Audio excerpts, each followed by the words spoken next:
in Boston Celtics. We'll have all the coverage here on 98.5 The Sports. But I wish this could have happened last night. But it happened just before the show today during Felger and Maz. But the Bruins are moving on from Jim Montgomery. It felt inevitable, right? Bruins have fired head coach Jim Montgomery. The team has started very sluggish, as I'll use the word for that. And they've named assistant coach Joe Sacco the interim head coach at the moment. And last night, losing a third straight game and a 5-1 loss to the Columbus Blue Jackets, who are absolutely horrible, and to fall to 8-9-3 now on the season. They're one of the worst when it comes to scoring goals, when it comes to stopping them, and the worst team in the NHL this year when it comes to their power play. And Montgomery, I think, tried everything here. I think he tried whatever he could to spark the team. I think he challenged David Pastrnak. I think he certainly went at Brad Marchand at times. And hey, maybe the last one was calling out the goalie. Maybe that was the final straw, right? Talking about, being ready and not having a training camp, etc. And although Jim Montgomery is no more, I will say this one's on the players just like the last one. And is there a bigger group in this city or in this of the four major sports here? Is there a team worse than the Bruins when it comes to putting it all on their coach? Right? When you think about it, they were the best team in hockey just a couple of years ago, and Jim Montgomery was the right guy for the job. Now, did he have a hand in that? Did he lean on his leadership? And when Patrice Bergeron came back, they lost every single game? Yep, all that happened. And then last year, they did somewhat take a step back as far as their roster went. But they made it to a Game 6 against the Stanley Cup champions. But we also can't forget that when they went to a Game 7 against Toronto, well, if they lost the game, there were reports that he was going to be fired. They never gave him an extension in the offseason. They made some big free agent moves, which, by the way, Elias Lindholm bust 20 games in. Bust, I'm going to say it. And Zadorov is exactly who he thought he was. A big, lumbering guy who's slow, who gets a ton of penalties. That's exactly who he is. That's what he is. The team, they tried everything. They tried veterans to start the year. Now they brought up some young players. They've done everything they could. They moved up lines. They moved some guys from the first line to the fourth line. They've literally tried everything this year, and it didn't work. But I do want to just go at the players for a little bit here. Everyone got their money. Everyone on that team got their money. And I think yesterday in particular, they were making business decisions. David Pastrnak, 0 shots on net. That was a business decision. Charlie McAvoy, although he was struggling on the power play and got removed for Hampus Lindholm, who then got hurt, and they put him back. Guy makes $9 million a year. He's not performing. And then there's Jeremy Swayman, the $68 million man, who's given up another 5 goals last night after giving up how many the night before or the game before? The coach was desperate. But when it came to this team, they made business decisions on the ice. Hopefully this is the spark they want or they needed. Hopefully everybody in-house is happy now that Jim Montgomery's gone. You're still in the playoff race. You're 8-9. Yes, when it comes to good teams in the NHL, you've lost to all of them. You've lost to them all. And just historically, when it comes to coaches who are in the final year of their deal or lame duck coaches, if you get off to a bad start, you go down. But I think this thing stretched out just a little bit more because Jim Montgomery's been a shield for Don Sweeney and Cam Neely. And the longer that they could have stretched this thing out, the longer that they don't get the axe at some point. This roster wasn't put together well. You had a guy running the team who couldn't do it. You're slow. You have no speed. You can't score. You're heavy. All the things you did this offseason to help you in the playoffs have not helped you through 20 games of the season. Is there enough time to turn it around? Is Joe Sacco the right guy now? Is he the right guy to turn things around? They're certainly disconnected. They rank 31st in the NHL in goals scored per. They average 2.4 goals per game. They're 20th in goals allowed. 28th, sorry. 32nd in the power play. 25th on the penalty kill. They've taken the most penalties in the league. So what are you going to do? Bring in a Medford boy, right? Joe Sacco comes in. He's been with the Bruins since 2014. They've had a really good penalty kill for the last few years. They were really good last night on it. Is this the shift they need? Montgomery couldn't figure it out. This team usually started fast, right? Every year they started fast, they peaked too soon, and they fell off. I was hoping it would be a different story this year. The slow start, then they get hot at the end. There's a lot going on in that locker room. Whether it's their captain and Brad Marchand, who is wondering about his future, whether it's everyone else who's making business decisions and got paid, whether it's some other guys who don't know if they're going to be here. Something wasn't right in that locker room. Hopefully the move to Montgomery motivates this team, because I think there's too much talent not to make the playoffs, but generally around this time, if you're not in it, you're out, and there's no doubt about it. Jim Montgomery is out. We'll leave it there at 617-779-0985. I'm Joe Murray. We got the big Celtics game tonight as well. We'll certainly break down that matchup. More on Jim Montgomery as well. I'm Joe Murray. You're listening to 98.5 The Sports Hub. More Joe Murray coming up on the Sports Hub.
through the night. I actually spoke with women today. On the Sports Hub. I know goaltending is not your forte, but how much do you think missing training camp has hurt Jeremy? I don't think missing training camp helps anyone. That's why you have training camps, you know? The only guy I seen, Tim Raines with the Expos, as an Expos fan growing up. He missed the first month because, I don't know, if you didn't sign by a certain date, and I think he went 3 for 4 with 2 home runs and 5 RBIs his first game back against the Mets. So, I mean, that's a different sport. I think it's, it's tough to get the rhythm and the expectation. But by no means do I think today is Jeremy Swayman not having training camp. We're long into that. And myself and Skaz worked the game, and before that question, he was talking about how, hey, have you ever had a run like this? And he goes, oh, yeah, in Dallas, we started this, and that. But, we finished 17-4-30. And it was kind of like stat humping his own resume. So, that was something that kind of stood out to me. I was following the breadcrumbs on that one. But he has called out plenty of guys, right? He's called out Charlie McAvoy. He's called out David Pastrnak, and he certainly called out Brad Marchand. There was one thing I wanted to mention last night. They got into it on the bench, and Marchand pointed to his C. I thought that was pretty interesting. I think last night was a business decision. The players. So as much as Monty was responsible, as much as Monty should be fired, right? I mean, we all agree now there needed to be a change and whatever. This one's on the players. Montgomery's a good coach, and I think that Montgomery is going to get a job somewhere else and be a damn good coach in the NHL, just like Bruce Cassidy was, right? Just like Claude Julien was. So Joe Sacco is going to take over, and maybe that's what they want. Maybe that's what those players want. But for years, the Bruins been catering around their stars. For years. But when they go and call out Jeremy Swayman about missing training camp, that's when it all came to an end, right? It was kind of an interesting process here. They're off tomorrow. They already had Montgomery set up for a press conference. But Charlie Coyle, after the game last night, said that they're making the same mistakes in practice that they're doing in a game. And then all of a sudden they have practice off today. So, where are they improving in that end? They'll be back at it tomorrow. I'm sure you'll hear from Sweeney and Sacco and all those guys, and then they'll take on Utah on Thursday night. One other connection I wanted to make this, and a listener just sent this to me, so I thought it was fairly interesting. So, again, I don't want to hurt anybody by reaching. So, the Montgomery firing, the connection to the Blues in 2018. It's the same date where the Blues fired their head coach after starting 7-9-3. They placed Craig Berube on as the interim head coach at the time, and they finished the season 30-10-5. Is that the connection?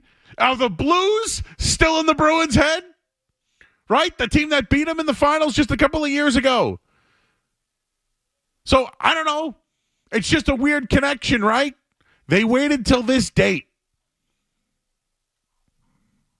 Oh, the players.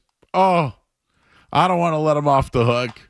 Montgomery was a lame duck. We all know it. But, man, actually have a coach go at your captain, your best player, your goaltender, and the best defenseman that you have. It wasn't working anymore. And I guess you can't do that with the Bruins. Guess you can't go at the best players. So we'll leave it there at 617-779-0985. I guess my list, guys, for next head coach, I can just toss that one out, right? Because are you surprised? But I'll just ask you, are you surprised that it was Sacco and not Jay Leach who they brought back after? I don't know. He was like the coach of all these guys down at Providence at one point. No, I think you give. I mean, I heard Felger and Maz mention Sacco's been here for 12 years or something like that on the bench. So I he's think been waiting. Yeah, I think you almost have to give it to him at that point. But I'm with you that Montgomery just became kind of a scapegoat. I think it's way more on the players.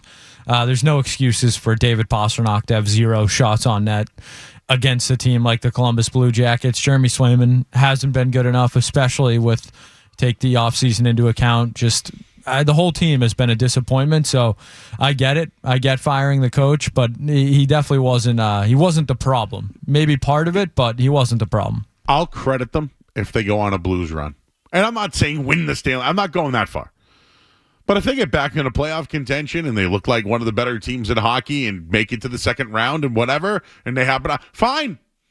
They made the right move.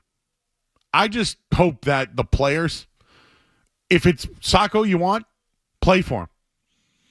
Play for him. And I don't know, Jeremy Swayman, play better. Like, be a better goaltender. And I hope the team now, I don't know if there's something there with him and Swayman. I don't know with the team and Swayman, but it's time to start playing hockey. You're too good to make these mistakes. You're just too good.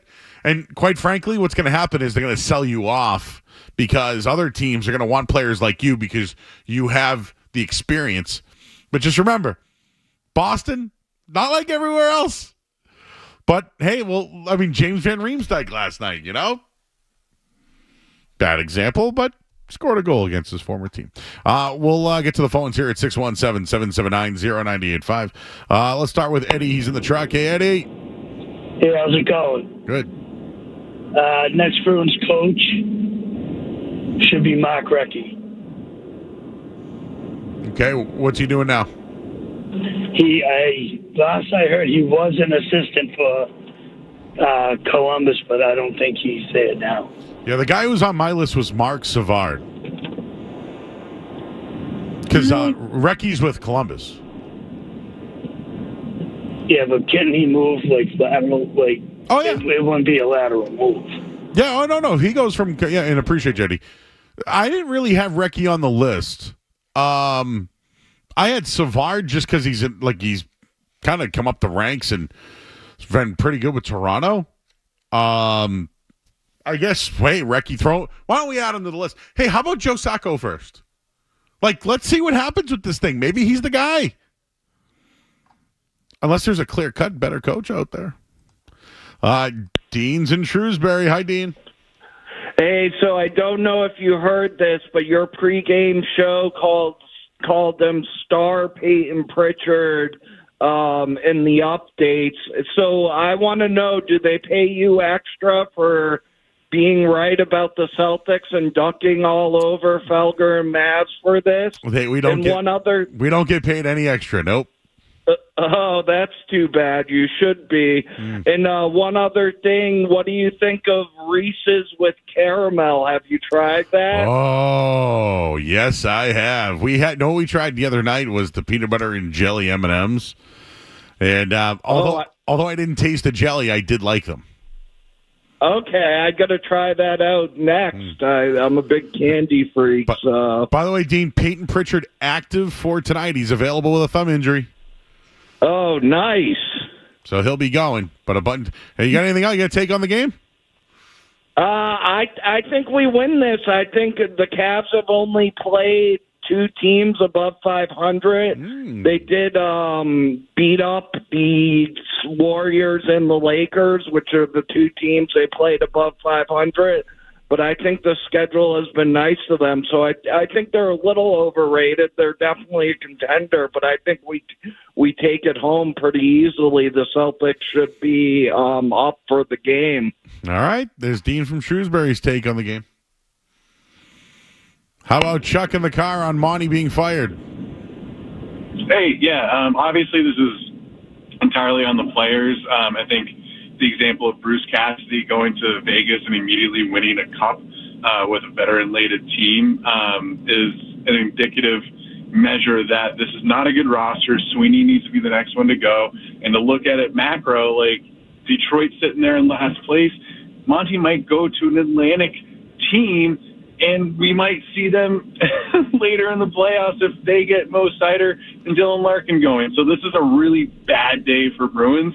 unless this is what they needed, a kick in the butt to get going. I think that's what they did. I think they kept it in their back pocket for it as well. I do. I think they pulled the lever when they needed to. Final call here. Shane Humperdinck. How you doing? Hey, Joe. Can you hear me okay? I got you, bro. You got 30 seconds. All right. I'm going to Mohegan Sun right now. I wanted to bet on the Celtics money line. I wanted to know what you thought about that. And I also wanted to shout out the YouTube chat because I always forget to do that. And, and I wanted to tell my son, Jack, he just turned 13 today. I want to say happy birthday. Hey, happy birthday, Jack. How we doing? How you doing? All right, we get the Celtics and Cavs coming up next here on 98.5 The Sports. I just wanted to mention something regarding the Cavs. The Celtics rank second in the league at 121 points per game. I'd watch for the over tonight because of their